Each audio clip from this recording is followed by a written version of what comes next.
Buenas tardes,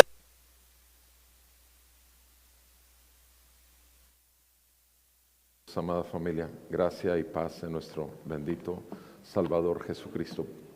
Amén. Todos necesitamos gracia y paz de nuestro Señor. Vamos a seguir estudiando el libro de Santiago. El libro de Santiago. Acompáñenme, por favor, con sus Biblias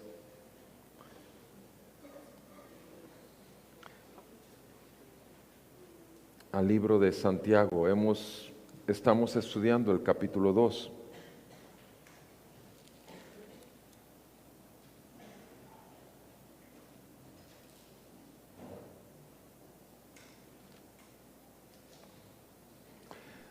El capítulo 2 de Santiago, y vamos a enfocarnos de hecho en el versículo 10 al 14.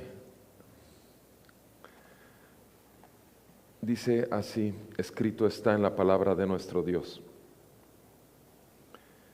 Santiago 2, verso 10. Cualquiera que guarde toda la ley, pero tropieza en un punto, se ha hecho culpable de todos. Pues el que dijo, no cometas adulterio, también dijo, no mates. Ahora bien, si tú no cometes adulterio, pero matas, te has convertido en transgresor de la ley. Así hablen y así procedan, como los que han de ser juzgados por la ley de la libertad. Porque el juicio será sin misericordia para el que no ha mostrado misericordia. La misericordia triunfa sobre el juicio. ¿De qué sirve, hermanos míos, si alguno dice que tiene fe, pero no tiene obras? ¿Acaso puede esa fe salvarlo? Amén. Amado Padre, Dios Todopoderoso, te damos gracias por tu palabra. Y te damos gracias, Señor nuestro Dios, que nos has dado tu Santo Espíritu para poder recibirla.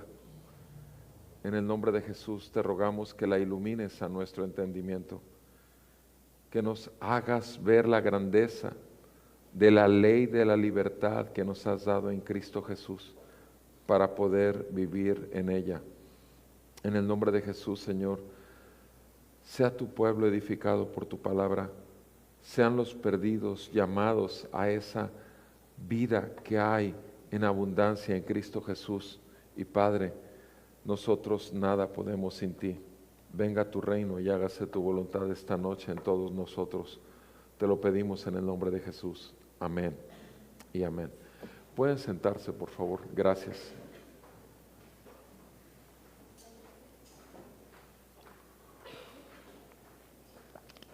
Sabemos bien que Dios es santo,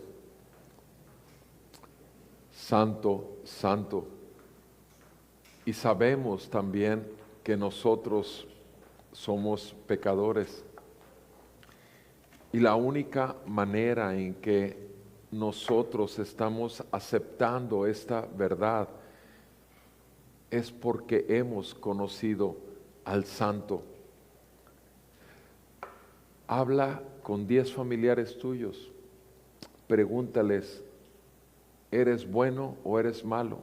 De 10 familiares tuyos, 9 te van a contestar, no creyentes, gente que no estudia la palabra de Dios, te va a contestar, 9 de cada 10 te van a contestar, soy bueno, no tan, pero soy bueno, porque sabemos bien que el concepto que tiene la gente de la bondad, el concepto que tiene la gente de la verdad, es que la verdad se ha convertido en una media verdad y por lo tanto es una verdadera mentira. La respuesta correcta de todo creyente, si le preguntan ¿eres bueno o eres malo?, la respuesta de todo verdadero cristiano va a ser soy malo. Mi naturaleza es pecar contra Dios y rebelarme contra Dios. Ahora fíjense bien lo que estoy diciendo, pero el problema no es decirlo y reconocerlo. El problema es no vivir en la libertad que Dios nos ha dado como hijos de Dios para vivir sabiendo que somos malos y que el santo Dios que creó los cielos y la tierra vive dentro de nosotros y nos ha dado su Santo Espíritu. Porque si no tenemos el Espíritu Santo, tampoco habríamos venido a esa revelación de que somos malos y enemigos de Dios. Por la gracia de Dios nos ha sido dado el Espíritu de Dios. Por la gracia de Dios hemos sido hechos un templo santo que el Señor está santificando. Lo hace con su palabra, lo hace con su Espíritu Santo, lo hace con las circunstancias que vivimos, claro que sí, pero el Señor está formando a Cristo en nosotros. Estamos en esa lucha que es todos los días. El verdadero creyente vive una batalla diaria contra su propia carne, porque ahora tiene el Espíritu de Dios. Este capítulo 2, Santiago confronta con el hecho de hacer del pueblo de Dios haciendo favoritismos, haciendo juicios donde elige quiénes son los que valen más dentro de la iglesia de los que valen menos, dándoles obviamente una atención muy particular a los que valen más con respecto a la desatención que hay para los que valen menos. Eso es lo que el capítulo nos ha estado hablando. Y ahora particularmente en esta sección que estamos revisando el día de hoy, llega a la médula del hueso, a lo que hay en el centro, a la esencia. Y lo que vamos a ver aquí en el versículo 10 y 11 es la ley del pecado, la ley del pecado. En el versículo 12 y 13, la ley de la libertad. Y en el versículo 14, las obras de la fe. La ley del pecado, la ley de la libertad y las obras de la fe. Recordemos, esta carta Santiago la está escribiendo a los hermanos en la fe. Esta carta es para creyentes y a ellos, a nosotros, nos está diciendo en el versículo 10, cualquiera que guarda toda la ley, cualquiera que obedece todo lo que Dios manda, pero tropieza en un punto, se ha hecho culpable de toda la ley de Dios, se ha hecho culpable de todos los puntos de la ley. Cuando habla de la ley, está hablando particularmente, en algunos momentos sí habla toda la ley de Israel, que era ley civil, ley religiosa, la ley moral de Dios, los 10 mandamientos particularmente, Éxodo 20, Deuteronomio 5. La ley la hemos estudiado, los mandamientos de la ley de Dios los hemos estudiado a fondo. Y aquí se está refiriendo exactamente a esos mandamientos. Ahora, es sorprendente que bien pudo haber hecho señalamiento Santiago sobre algún punto de la ley como mentir, por ejemplo. No mentirás, sabemos que es mandamiento de la ley de Dios. O el último mandamiento, no codiciarás. Podía haber hecho referencia a mentir o a codiciar. Pero sin embargo, lo primero que señala aquí Santiago respecto a la ley del pecado es que si nosotros rompemos un punto de la ley completa de Dios, estamos totalmente resultando culpables de romper toda la ley de Dios.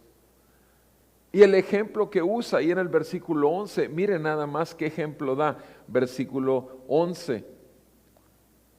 Porque la ley dijo, no cometas adulterio.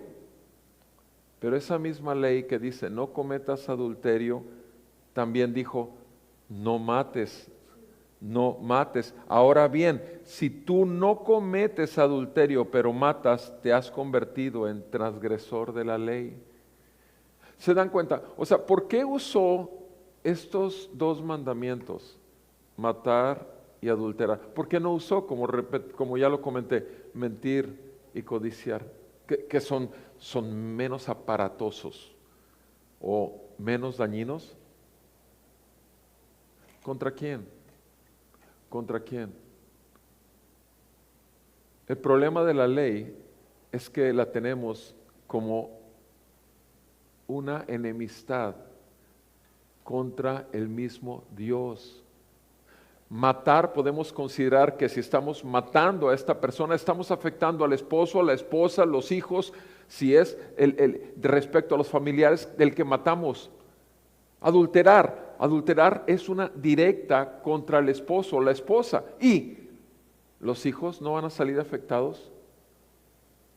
Pero el punto es que nuestra visión es tan horizontal que perdemos de vista lo primordial, que nuestro corazón como creyentes tiene que estar dirigido al cielo, porque en tanto que nosotros estemos llenos del resplandor de su gloria, en tanto que nosotros seamos llenos del Espíritu Santo día tras día, ese hombre y esa mujer perversa que tenemos en el interior va a estar sometido al gobierno del Dios Todopoderoso que creó los cielos y la tierra y que envió a su Hijo para salvar a los perdidos que son adoptados como hijos suyos.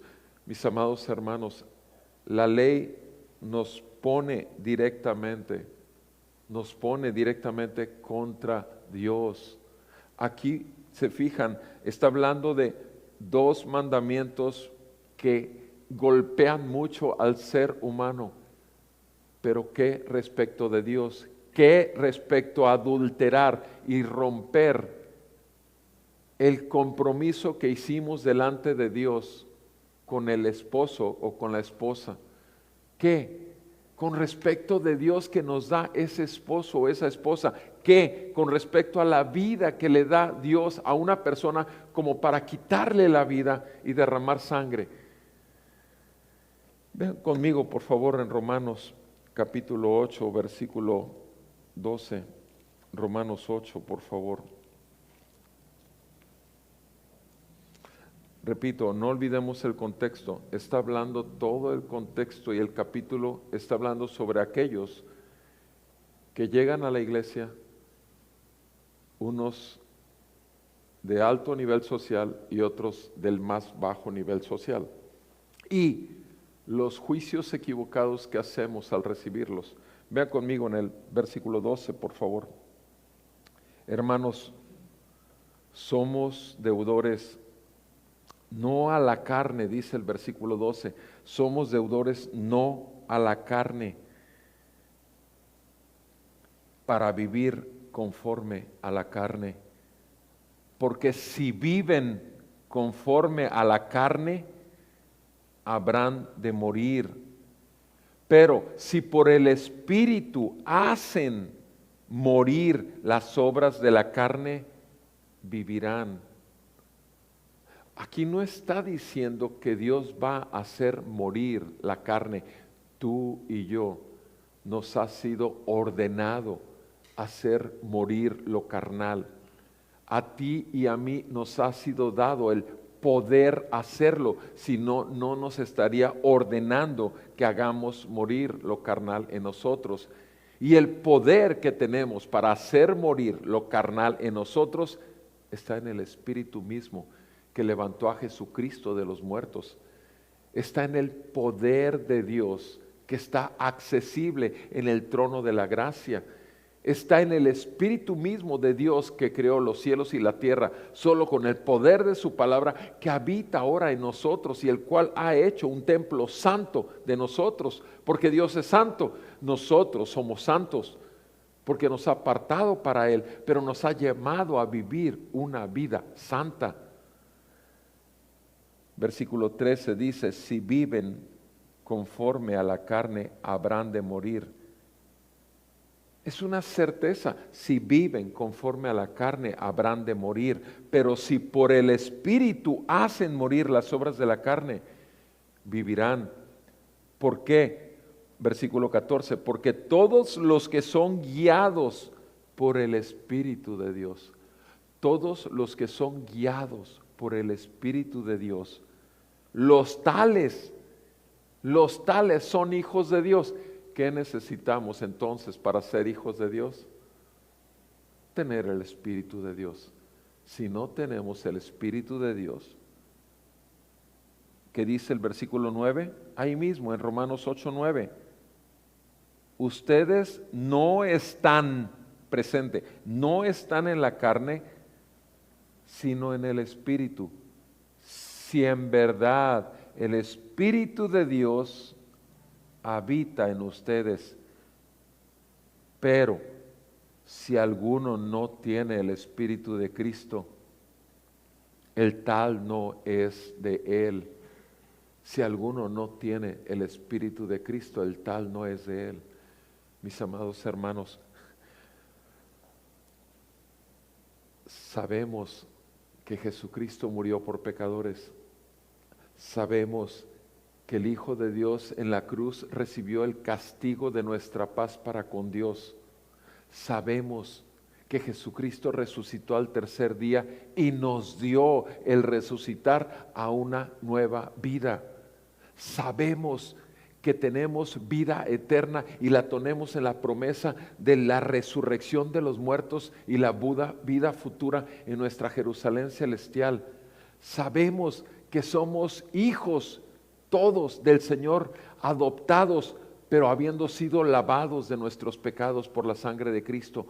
Sabemos estas verdades eternas que son las que gobiernan nuestro pensamiento y llevan cautivo en obediencia todo a la ley del Espíritu del Señor, porque ya no estamos para servir a la carne, sino al Hijo de Dios, quien murió por nosotros, resucitó de los muertos, ascendió al trono, a la diestra del Padre, y ha enviado su Espíritu. El Espíritu de Jesús está en ti, está en mí. Podemos darnos cuenta diariamente cuando hemos dejado de andar en el Espíritu y nos dejamos guiar por los deseos de los ojos, los deseos de la carne y la vanagloria de la vida. Podemos percibir que esa es una lucha que ocurre en nosotros, o definitivamente hace muchos días, o hace meses, o hace años, que esa lucha ya no ocurre. Me cuesta trabajo vivir el día del Señor íntegramente. Me cuesta. O disfruto realmente de poder congregarme en la mañana y en la tarde, que el Señor resplandezca sobre mí y que me siga llenando de su Espíritu y que me siga alabando y que me siga santificando. Buscamos diariamente un tiempo con Dios, realmente, que el Señor resplandezca sobre nosotros con su palabra y su Espíritu. Mis amados, el mundo nos tenía cautivos, nos tenía totalmente cegados. La carne nos tenía totalmente sujetas a sus deseos y pasiones desordenadas. El diablo nos había hecho esclavos para seguir su propósito y para vivir en tinieblas. Pero nosotros, gracias a Dios por Cristo, gracias a Dios que venimos a una fe genuina en arrepentimiento de nuestros pecados, pero no solamente el día de nuestra salvación, sino día con día podemos hacerlo porque nos debemos a aquel que nos adquirió a precio de su sangre. Nos debemos a Él, no nos debemos a nuestra esposa, al esposo, a los hijos, a los jefes de la empresa, a los consumidores de nuestros negocios, no nos debemos a ellos. Amados hermanos, la ley del pecado es una ley está ahí, está vigente. En tanto que tú y yo pecamos, automáticamente significa que hemos roto las normas de la santidad de Dios que Dios demanda de su pueblo. Y si nosotros la rompemos, la ley de Dios, y si nos mantenemos rompiendo uno, en otro día rompiendo otro mandamiento, la ley de Dios rompiendo uno solo, es lo que nos dice Santiago aquí, uno solo, ya rompimos toda la ley, ya nos hicimos nuevamente enemigos de Dios. Sigan conmigo ahí en el versículo 14. En Romanos 8:14 nos dice, todos los que son guiados por el Espíritu de Dios, los tales son hijos de Dios. Todos los que son guiados por el Espíritu de Dios, los tales son hijos de Dios. Tú puedes decir, sí, pero mis negocios, sí, pero mis estudios, sí, pero mis padres, sí, pero cualquier palabra que siga después del pero, anula el poder de la gracia, te excusa y te hace señalar que tú estás inmune. Mis amados hermanos y hermanas, necesitamos nosotros mismos vivir y aprender a ser guiados por el Espíritu de Dios, porque ya somos hijos de Dios. Pero simplemente tenemos esa gracia, tenemos esa vida en abundancia. ¿Hacemos uso de ella? ¿O simplemente nos dejamos llevar por nuestra antigua manera de vivir? Recordemos, esta porción que estamos meditando ahorita en Santiago es una confrontación directa que Santiago está haciendo por la conducta de los hermanos y hermanas de la iglesia, de la congregación. Recuerde que está hablando, ¿qué pasa cuando a tu congregación entra una persona con estas características? Y aquí está directamente poniendo el dedo en la llaga para que duela, para que realmente nos demos cuenta que no está sana nuestra piel, sino está podrida, porque es una pequeña mancha negra y esa pequeña mancha puede ir creciendo. Y todas las manchas de nuestro pecado, todo ya lo lavó Cristo. Y necesitamos aprender a vivir en el poder de la gracia, con el Espíritu Santo actuando y no nosotros, haciéndonos a un lado nosotros para que Cristo viva y nosotros muertos a la carne. Todos los que son guiados por el Espíritu de Dios, los tales son hijos de Dios. Versículo 15, Romanos 8:15, porque ustedes no han recibido un espíritu de esclavitud.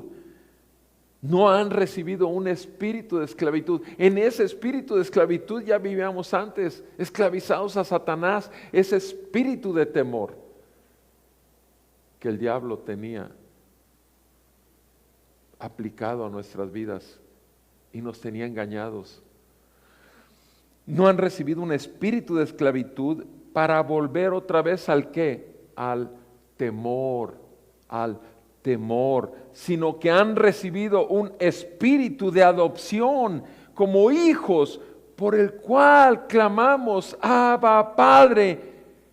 El Espíritu mismo da testimonio a nuestro espíritu de que somos hijos de Dios. Versículo 16, que dice lo mismo exactamente que ya leímos en el 14, enfatiza, hijos de Dios, hijos de Dios. Y si Dios es santo, nosotros somos llamados a ser santos porque Él es santo. Y con la gracia de Dios sí podemos vivir en esa santidad. El versículo 17 dice, y si somos hijos de Dios, versículo 17, también somos herederos de Dios. Y somos coherederos con Cristo. Si en verdad, ¿qué? Si en verdad padecemos con Él, si en verdad padecemos con Él, a fin de que también seamos glorificados con Él. O sea, padecer es una palabra que no es muy grata para los oídos del hombre. Padecimiento. No era muy grato para nuestro Señor Jesús el tener que ir a la cruz. No era muy grato haber resistido tanta provocación del diablo, tentación del diablo, para finalmente ir a la cruz y cargar con los pecados de otros. No era muy grato para el Señor, y en cambio sí era un padecimiento que su propio Padre descargaría sobre él su perfecta justicia, castigando el pecado de todos nosotros sobre él. Eso sí era un padecimiento. Ese es un padecimiento. El santo, el justo, pagando en lugar de los injustos. Mis amados hermanos, hay una línea teológica actual que ha tomado mucha relevancia en los últimos 20 años. Y en ese evangelio que se da, se enfatiza que Cristo jamás murió por pecadores, que Cristo no recibió el castigo de nuestros pecados sobre él, que eso no ocurrió. Lo que dicen en esa línea teológica que se da en muchas congregaciones llamadas cristianas es que solamente la vida perfecta de Cristo puesta a tu cuenta. El sacrificio de Cristo es ahí en la cruz, venciendo a Satanás, juzgando a Satanás. Y en la resurrección de los muertos, simplemente la victoria de Cristo es tu victoria y tú vives en esa victoria. Pero el sacrificio sustitutivo de Jesucristo, no, claro que no. ¿Qué salvajista? ¿Cómo crees que el propio Padre va a matar al Hijo? Estoy hablando algo que está ocurriendo dentro de la iglesia, sí. En la iglesia seria, sí. Y no estoy hablando del evangelio de fe y milagros, no estoy hablando de eso. Pero dime una cosa, ¿acaso Isaías 53 no lo leemos continuamente en cada domingo del Señor, sino cada tercer domingo del Señor? Y no hay pasaje más claro en cuanto a lo que ocurrió en la cruz, que obviamente podemos dar muchos textos en Romanos, en Gálatas, respecto al sacrificio de Cristo por nosotros. Ahora, dime una cosa, ¿qué sería para ti más cómodo? Un Jesús que solamente su vida victoriosa sobre Satanás, su vida sin pecado, esa victoria de santidad fuera aplicada a tu vida como creyente, esa fuera tu fe, creer en el vencedor para que tú también ya seas como hijo de él. O hacerte ver todos los días la verdad del evangelio, que Jesús murió por pecadores y que yo soy el primero. Dime una cosa, ¿qué evangelio realmente tiene más poder en cuanto a quebrantar nuestro orgullo y nuestra carne? Porque en el otro simplemente nos ponemos a la par de Jesucristo, porque ya nos hizo igual que Él. Pero esa es la mentira del diablo. Y se utiliza la santa palabra de Dios para aplicarla. Y se enfatiza, y hay un montón de libros escritos sobre esto. Esto es triste, pero más triste, mis amados hermanos, es que un verdadero hijo de Dios pisotee la ley perfecta de Dios. Que un hijo de Dios, una hija de Dios, se olvide que la ley de Dios es para deleitarnos en ella, que la ley de Dios es para hacernos ver cada vez más que necesitamos vivir más en el Espíritu y no someternos a los deseos de la carne. Mis amados, la ley del pecado tiene un poder. Vean conmigo por favor en Gálatas 3, versículo 21. Esa ley es buena, esa ley fue la que nos llevó a Cristo. En Gálatas 3, verso 21 nos dice la Escritura: ¿acaso la ley de Dios es contraria a las promesas de Dios? Gálatas 3, 21, de ningún modo, contesta Pablo. Porque si se hubiera dado una ley capaz de impartir vida, entonces la justicia ciertamente hubiera dependido de la ley de Dios. Versículo 22, pero la Escritura lo encerró todo bajo pecado, para que la promesa que es por la fe en Jesucristo fuera dada a todos los que creen. La promesa que es por la fe en Jesucristo fuera dada a todos los que creen. Y antes de venir la fe, estábamos encerrados bajo la ley. Antes de venir la fe, estábamos encerrados bajo la ley, confinados para la fe que había de ser revelada. Estábamos encarcelados, pero el Señor, en su bendita gracia, en su gran amor, en el Evangelio de Jesucristo, vino y abrió las puertas de la cárcel, vino e iluminó nuestros ojos y nos hizo ver, abrió nuestros oídos y nos hizo oír. Y ahora podemos vivir en la fe del Hijo de Dios. Ahora podemos vivir en el gozo de nuestra salvación. Ahora podemos vivir para servir al Señor en el Espíritu y no servirnos a nosotros en la carne, matar nuestra carne, negarnos a nosotros mismos, crucificarnos todos los días y seguir al Maestro. Este es un mandato del Señor, no de la ley del Antiguo Testamento. Jesús nuestro Señor lo dijo: aquel que quiera ser mi discípulo, niéguese a sí mismo, tome su cruz y sígame. Lo hemos visto mucho en Lucas 9:23. Mis amados hermanos, la ley del pecado, volvamos a nuestro texto, por favor. La ley del pecado dice, bueno, ahí mismo en Gálatas 3:24, en Gálatas 3:24 dice: de manera que la ley ha venido a ser nuestro maestro, nuestro ayo, para conducirnos a Cristo, a fin de que seamos justificados por la fe. Ya lo hemos leído mucho este pasaje. La ley, el Señor la usó para traernos a una muerte en nuestra carne y a una vida en el Espíritu.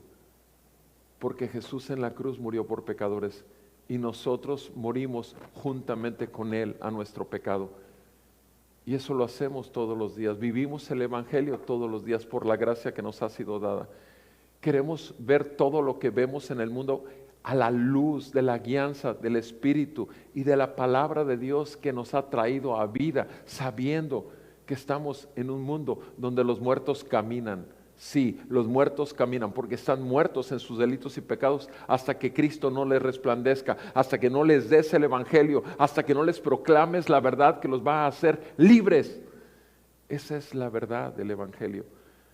Mis amados, la ley del pecado es muerte, simplemente mete en un problema de gran enemistad. Volvamos a nuestro texto, por favor, en Santiago, capítulo 2, verso 11. Santiago 2, verso 11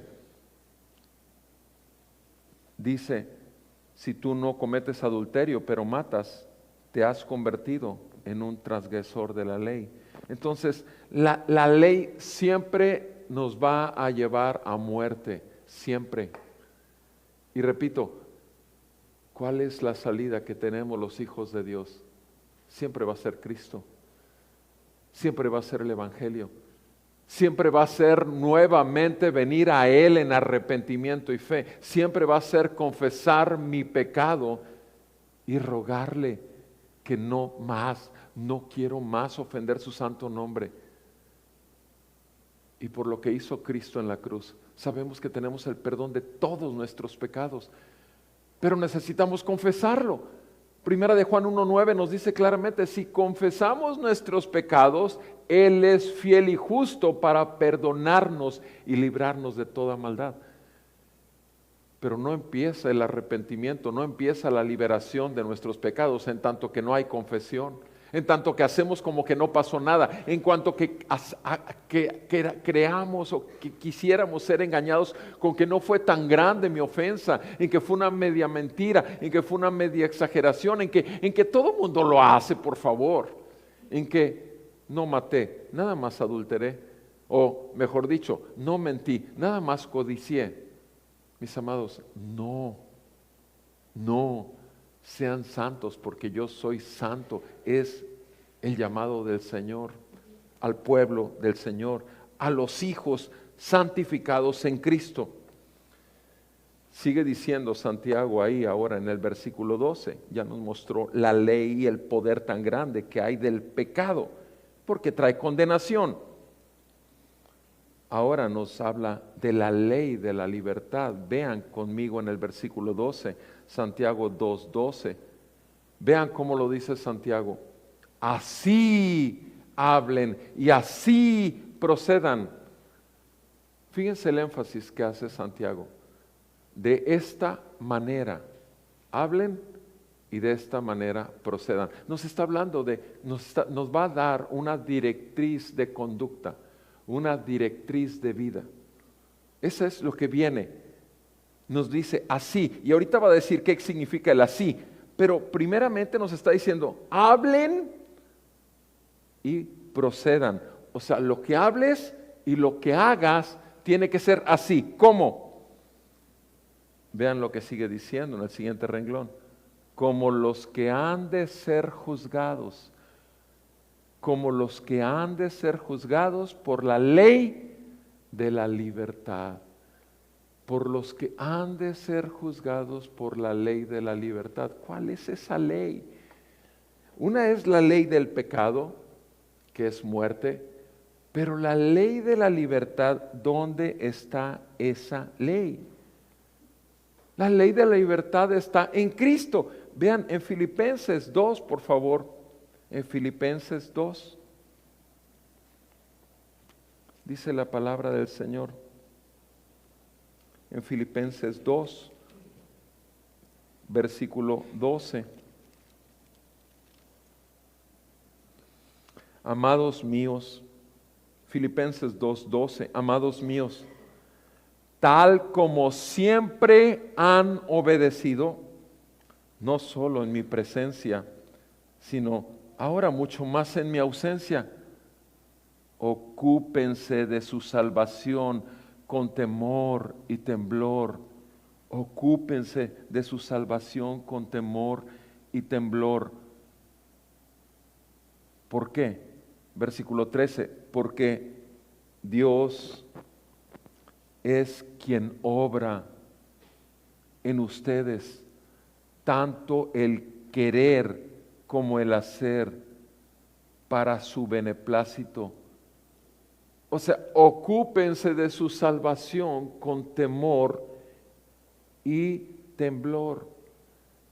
Y ahora vean por qué dice, o sea, cuida tu salvación, mi salvación con temor y temblor. ¿Por qué? Porque Dios es el que pone en mí el querer como el hacer, de acuerdo a lo que Él busca de mí, de acuerdo a su propia gloria, de acuerdo a su propia voluntad, de acuerdo a su propio propósito. Él pone en mí el querer como el hacer.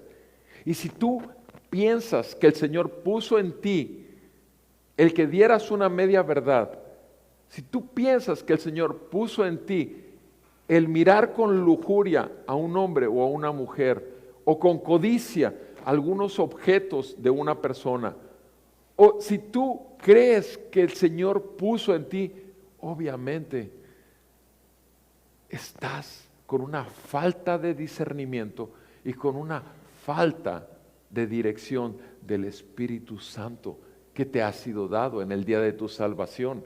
El Espíritu Santo nos fue dado para no hacer lo que nuestra carne quiere hacer. Y nosotros debemos de entender que el Señor siempre va a poner en nosotros el querer como el hacer para su beneplácito. Por eso, ¿qué dice ahí, versículo 14?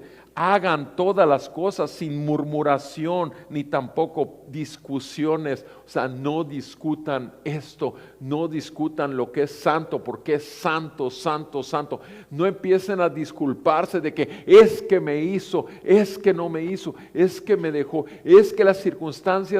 No trates de buscar atenuantes. Llega delante de Él como estaba Adán y Eva en el Edén, totalmente desnudos, porque el Señor por el Espíritu Santo, y su palabra nos desnuda y nos hace ver realmente lo que no queremos ver muchas veces. Mis amados, estemos conscientes de nuestra debilidad. Vean lo que está diciendo ahí en el versículo 14. Hagan todas las cosas sin murmurar ni discutir. O sea, todo lo que corresponde a la guianza del Espíritu. Versículo 15. ¿Para qué? ¿Para qué? Para que ustedes sean irreprensibles, sencillos, hijos de Dios, sin tacha, en medio de una generación torcida y perversa. Piensa por un momento de esa generación en la que vives y piensa en tu esposo que no es creyente o en tu esposa que no es creyente. Piensa en tu hijo que no es creyente o en tu hija que no es creyente. Piensa en tu padre que no es creyente o en tu madre que no es creyente. Y piensa de esa manera. Está torcido y perverso. Palabras del Señor no son palabras que tú le darías o aplicarías a una persona que amas. Ahora, ¿la amas? ¿Te importa? ¿La amas? Oras todos los días por su salvación. ¿La amas? Verdaderamente aprovechas cada momento que el Señor te da para poder proclamarle la verdad del Evangelio. Porque sabes bien que nadie salva sino solo Dios por medio del Evangelio de Cristo, aplicando el Espíritu Santo a la persona el poder de la cruz, para hacerle ver que todos sus pecados ya fueron pagados, fueron limpiados, y que en Cristo Jesús, en la resurrección de los muertos, hay una nueva vida espiritual para vivir. O sea, piénsalo, estás en medio de una generación torcida y perversa, en medio de la cual, dice versículo 15, sigue diciendo Filipenses 2:15, en medio de esa generación torcida y perversa, tú y yo resplandecemos como luces, como luminares en el mundo. ¿Es esto una verdad? En tu trabajo, ¿pueden ver el brillo de Cristo? En tu familia, ¿pueden ver el brillo de Cristo? Entre tus amigos, entre tus compañeros en la escuela, ¿pueden ver el brillo de Cristo? Porque somos eso, somos luminares en el mundo. ¿Cómo lo somos?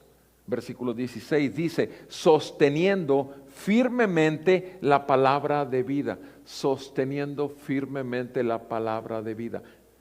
Estamos bajo el gobierno de la palabra de vida. No nos gobernamos a nosotros mismos, no queremos vivir bajo los preceptos y normas de vida de la sociedad.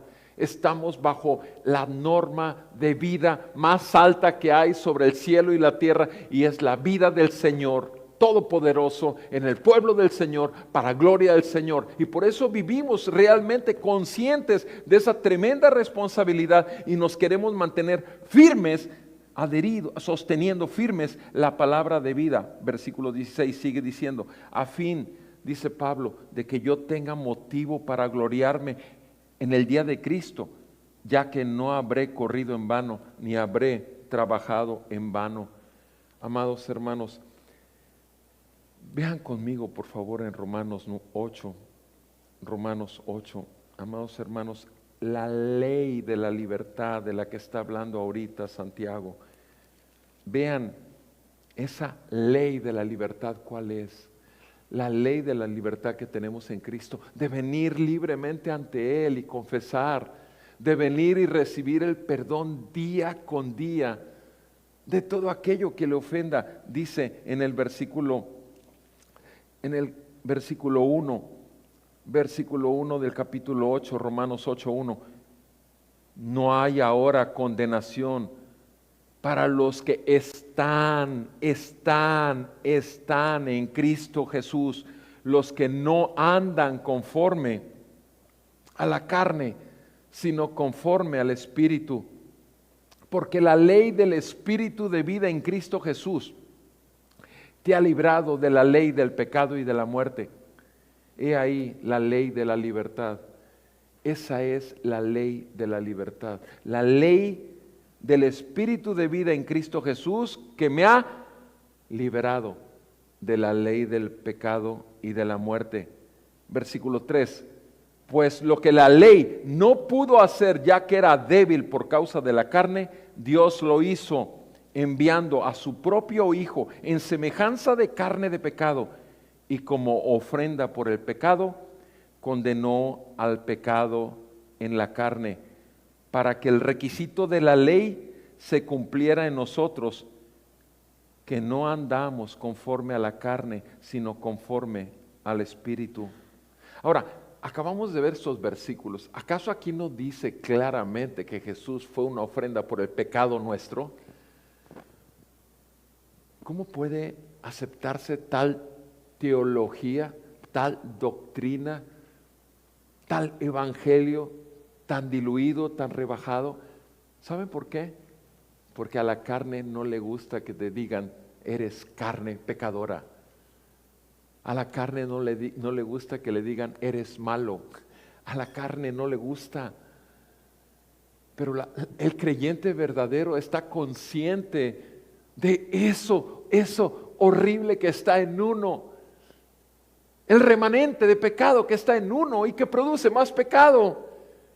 Pero está consciente también por encima de eso, de que hay una ley de la libertad que nos da total gozo de saber que mis pecados ya fueron perdonados, que yo puedo vivir en la libertad, en la ley de la libertad de Cristo, puedo correr al trono de la gracia, Hebreos 4:16, para recibir misericordia, perdón de mis pecados, Hebreos 4:16, primeramente perdón y después gracia, el oportuno socorro, el poder de Dios que es por encima de lo que donde yo no puedo, Él sí puede. Amados hermanos, volvamos a nuestro texto, por favor, en Santiago 2. En Santiago 2 nos dice, Santiago, así hablen y así procedan, como los que han de ser juzgados por la ley de la libertad. ¿Se fijan? Eso es lo que nos está diciendo Santiago, que en Cristo Jesús siempre vamos a tener misericordia, que en Cristo Jesús siempre vamos a tener un intercesor, que en Cristo Jesús siempre vamos a tener alguien que nos salve, porque Él es nuestro Salvador y nos sigue salvando y nos sigue salvando hasta el final, que nos salva de este cuerpo de muerte y nos da un cuerpo de gloria. Versículo 13, ¿por qué? ¿Por qué? Porque el juicio será sin misericordia. El juicio será sin misericordia. ¿Para qué? Para el que no ha mostrado misericordia. Pregunta, así como tú has sido perdonado, ¿vives perdonando? ¿Vives olvidando la ofensa? ¿Vives dejando correr? ¿Vives controlando tu carne que está a punto de explotar? ¿Y vives soltando? Porque te recuerdas cada vez que estás en esa situación cuánto Dios a ti te ha perdonado, cuánto Dios a ti te ha tenido paciencia, cuánto Dios a ti te ha soportado a lo largo de los años que tienes en la fe. ¿Cuánto? ¿Y cuánto Dios todavía tiene por delante para mantenerte hasta el final? O sea, estamos realmente viviendo, teniendo misericordia como Dios tiene misericordia de nosotros. ¿Se acuerdan del énfasis que hace nuestro Señor Jesucristo cuando enseña la oración a sus discípulos?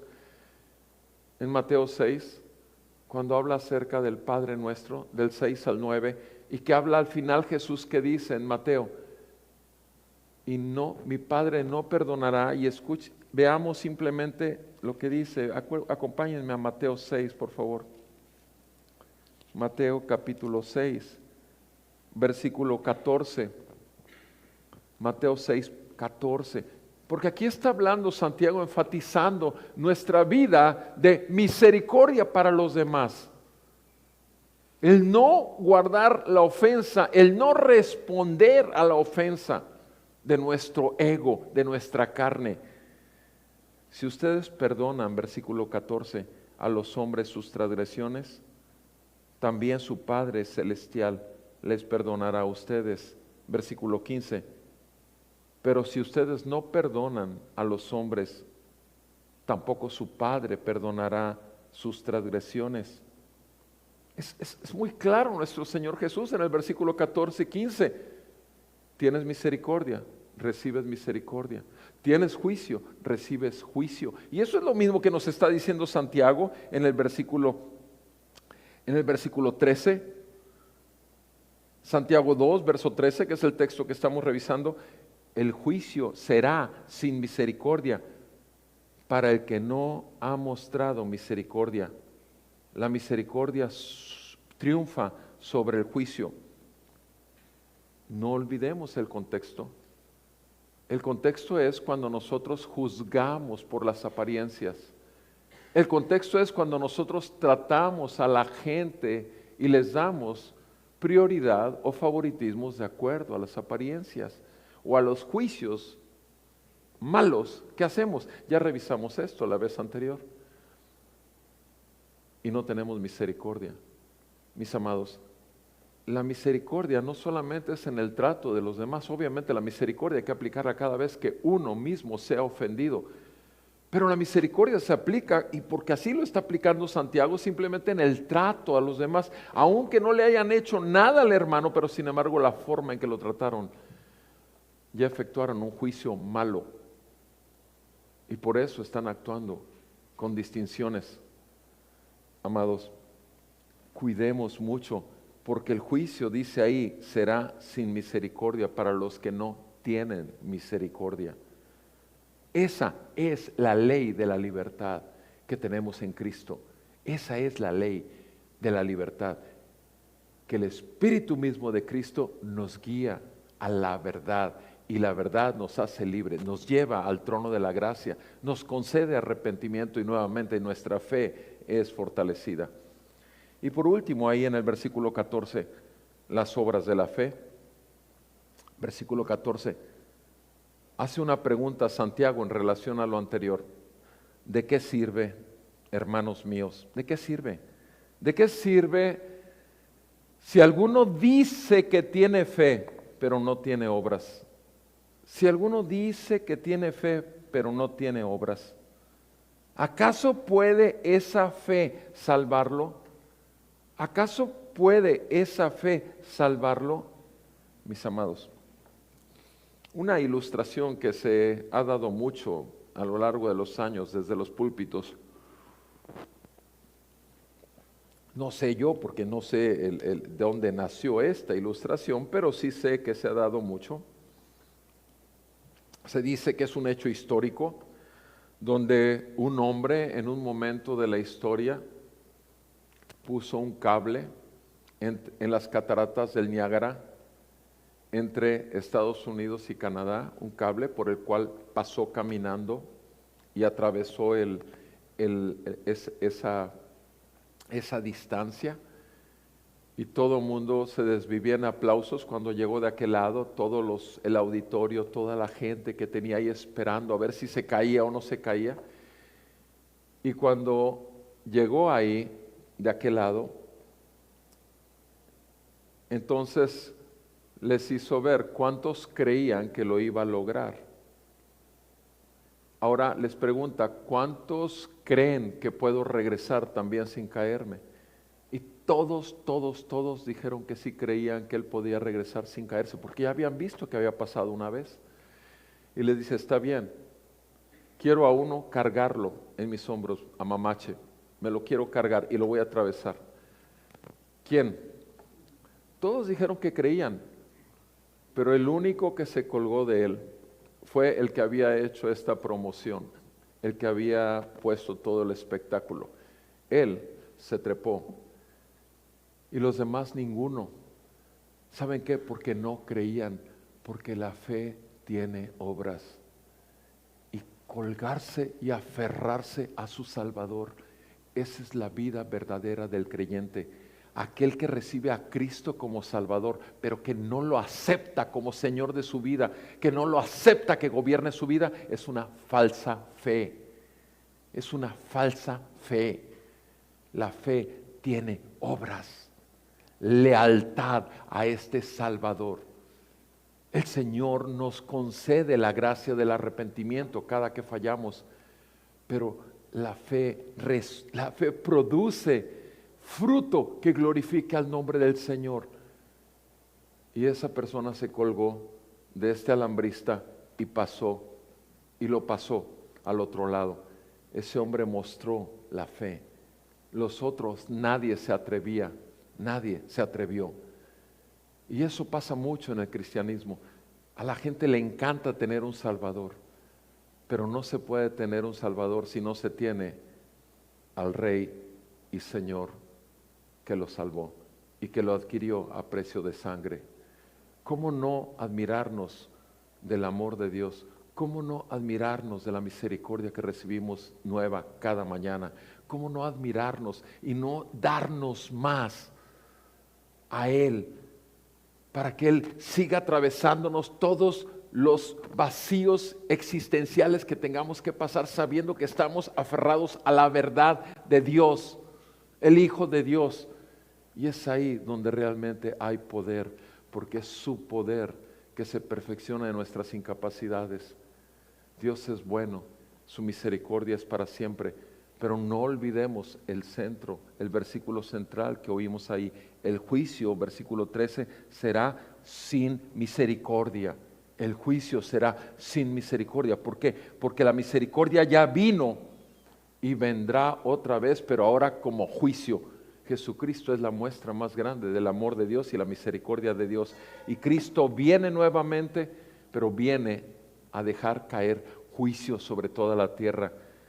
Que el Señor nos conceda primeramente agradarle con obras que sean producto de la fe en nuestras vidas, pero también que el Señor nos lleve a vivir en una fe real, en arrepentimiento, y también a proclamar la verdad del Evangelio, no importando que nos rechacen por ello, porque rechazan al único que puede salvarlos, como lo hizo con nosotros.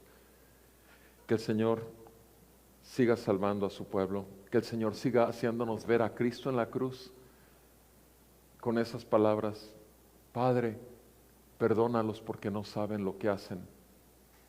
Suficiente para nosotros el amor de Dios que es en Cristo y el Espíritu Santo iluminando nuestra conciencia, sabiendo que somos pecadores, salvos por gracia, por medio de la fe en la palabra de Dios, para vivir para la gloria de Dios con las obras correspondientes. Que el Señor nos ayude. Vamos a orar. Amado Padre Celestial, te damos gracias en el nombre de Jesús por esta salvación tan grande. Te damos gracias, Señor, porque tú, cuando nosotros no te buscábamos, tú nos buscaste, tú nos hallaste, y tú fuiste el que nos mostraste la miseria de vida en que estábamos sin ti, totalmente buscando nada más el reino terrenal y sus riquezas. Y gracias te damos por Jesucristo, porque la luz del Evangelio rompió nuestras tinieblas. Tu Santo Espíritu nos trajo a vida cuando estábamos muertos en nuestros delitos y pecados, y nos concediste la gracia del arrepentimiento. Te rogamos en el nombre de Jesús, mi Dios, que podamos vivir todos los días de nuestra vida en esta ley de la libertad, y que nos libres, Señor, de alejarnos por nosotros mismos siguiendo la corriente de este mundo y la antigua manera de vivir bajo el príncipe de la potestad del aire. En el nombre de Jesús te rogamos, sálvanos, guárdanos y líbranos de aquello que manche tu nombre. En el nombre de Jesús te lo pedimos. Amén y amén. Vamos a alabar al Señor, amados.